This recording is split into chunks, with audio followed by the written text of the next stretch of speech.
ဝိညာဉ်တော်နဲ့အချိန်ချင်းကျမထိတွေ့ဘူးတယ်ဒါပေမဲ့ကျမတစ်ချိန်နဲ့တစ်ချိန်ဘယ်တော့မှမတူဘူးဖြစ်တယ်သူနဲ့တွေ့ပြီးတိုင်းမှာကျမတို့ဘဝမှာကြီးမားတဲ့ပြောင်းလဲမှုတွေဖြစ်လာတန်ရှင်တော်ဝိညာဉ်တော်ရဲ့အထဲထဲမှာ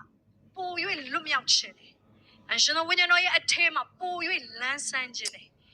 တန်ရှင်တော်ဝိညာဉ်တော်ရဲ့အထဲထဲမှာပို၍ဖခင်ရဲ့ဖွင့်ပြခြင်းတယ်ရှိတာဖြစ်တယ်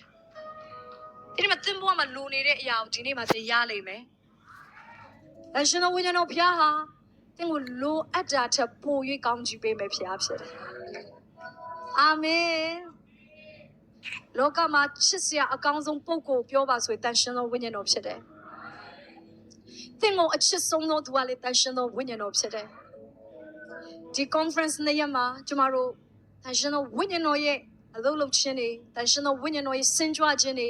တန်ရှင်တော်ဝိညာဉ်တော်ရဲ့ဖွင့်ပြပေးခြင်းတွေများစွာသင်ခံရမှာဖြစ်တယ်ဟာလေလုယာလက်ခုပ်တီးပြီးတော့ဝိညာဉ်တော်ယေရှုတော်ချီးမွမ်းပါအဲ့ဒါမှသင်ရဲ့ focus ဟာတန်ရှင်တော်ဝိညာဉ်တော်ဖြစ်ရမယ်ဝိညာဉ်တော်ကိုယေရှုကသူ့ရဲ့အကောင်းဆုံးလက်ဆောင်အနေနဲ့ကျမတို့ကိုပေးခဲ့တာဖြစ်တယ်သင်လူတစ်ယောက်ကိုလက်ဆောင်ပေးတယ်သင်ချစ်တဲ့သူလက်ဆောင်ပေးတယ်ဆိုရင်သင်အကောင်းဆုံးကိုပဲပေးတယ်ယေရှုကလည်းသူ့ရဲ့အကောင်းဆုံးကိုပေးတယ်ယေရှုရဲ့အကောင်းဆုံးကအိမ်တစ်လုံးပဲမဟုတ်ပါဘူးကျမတို့အိမ်ကိုလိုချင်ပါတယ်ဒါပေမဲ့ယေရှုကသင်ကိုအိမ်ပဲပေးချင်တာမကဘူးယေရှုရဲ့အကောင်းဆုံးကကားတစ်စီးပဲမဟုတ်ပါဘူးကျမတို့ကားတွေလိုချင်ကြတယ်ဒါပေမဲ့ဘုရားကကျမတို့ကားပဲပေးချင်တာမကဘူးတန်ရှင်တော်ဝိညာဉ်တော်ကိုပေးချင်တယ်ဘုရားရဲ့အကောင်းဆုံးလက်ဆောင်ကိုသင်ရောလိုချင်ပါသလားဟာလေလုယာယေရှုရဲ့အကောင်းဆုံးလက်ဆောင်ကိုသင်လိုချင်ပါသလား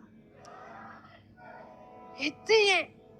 မိသားစုထဲမှာလိုချင်ပါသလားသင်ရဲ့အသင်းတော်ထဲမှာလိုချင်ပါသလားယေရှုရဲ့အကောင်းဆုံးလက်ဆောင်တန်ရှင်တော်ဝိညာဉ်တော်ဟိုတန်ရှင်တော်ဝိညာဉ်တော်ဟာပစ္စည်းတစ်ခုမဟုတ်ပါဘူးဝိညာဉ်တော်ဟာတကိုးတစ်ခုပဲမဟုတ်ပါဘူးထိုတန်ရှင်တော်ဝိညာဉ်တော်ဟာပုဂ္ဂိုလ်ဖြစ်တယ်ယေရှုကယောဟန်ခန်းကြီး14ကနေ16အတွင်းမှာတန်ရှင်တော်ဝိညာဉ်တော်အကြောင်းကိုပြောတယ်ဝိညာဉ်တော်အကြောင်းကိုသူပြောတိုင်းမှာ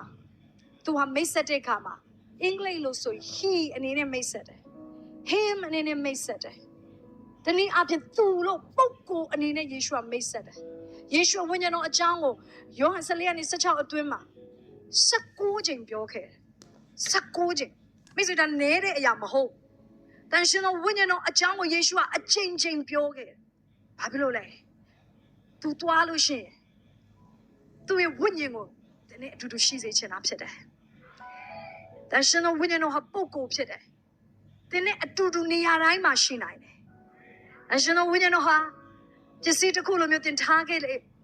မရဘူးဖြစ်တယ်ပစ္စည်းတစ်ခုလိုမျိုးသင်မေ့ခဲ့လို့မရသူဟာပုဂ္ဂိုလ်ဖြစ်တယ်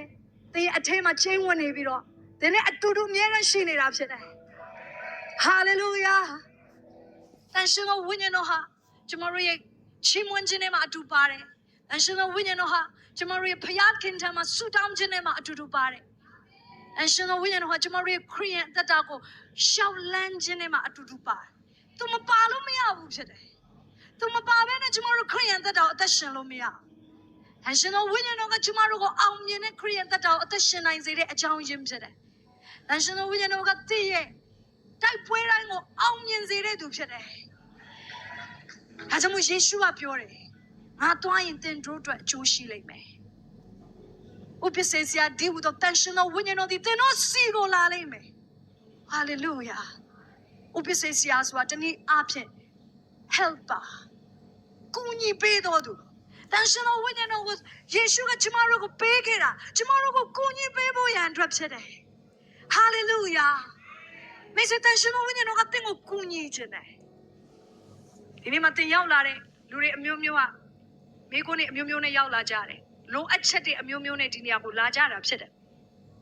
အချို့တွေကျမ်းမာခြင်းနဲ့အချို့တွေစီးပွားရေးနဲ့ပတ်သက်တဲ့အကြံဉာဏ်တွေလိုနေတယ်အချို့တွေမိသားစုနဲ့ပတ်သက်ပြီးတော့သားသမီးတွေနဲ့ပတ်သက်ပြီးအကြံဉာဏ်တွေလိုနေတယ်အချို့တွေလည်းအသင်းတော်နဲ့ပတ်သက်ပြီးတော့ဘယ်လိုဆက်လုပ်ရမလဲဘယ်လိုအောင်မြင်လုပ်ရမလဲဉာဏ်ပညာတွေလိုနေဘုရားခင်ကျွန်တော်ဘာဆက်လုပ်ရမှမသိတော့ဘူးဘဝနဲ့ပတ်သက်ပြီးဘာဆက်လုပ်ရမှမသိတော့ဘူးဆိုတဲ့လူတွေလည်းရှိတယ်။I mean အယောက်ချင်းစီတိုင်းကိုကျွန်မပြောချင်တယ်။ဒါရှင်တော်ဝိညာဉ်တော်သင်ကိုကူညီပေးဖို့ရန်အတွက်ဒီနေရာမှာရှိနေ။ ဒီနေရာကနေတဲ့အိမ်ပြန်တဲ့အခါမှာသူ့ရဲ့ကိုကြီးမစားခြင်းတကိုးတော်နဲ့အိမ်ပြန်ရမှာဖြစ်တယ်ဝိညာဉ်တော်ကသင်ကိုဘယ်တော့မှတယောက်တည်းမထားခဲ့သင်ကိုဝိညာဉ်တော်ကကိုကြီးမစားပေးဖို့ရန်အတွက်အစဉ်သင့်ရှိနေဟာလေလုယာ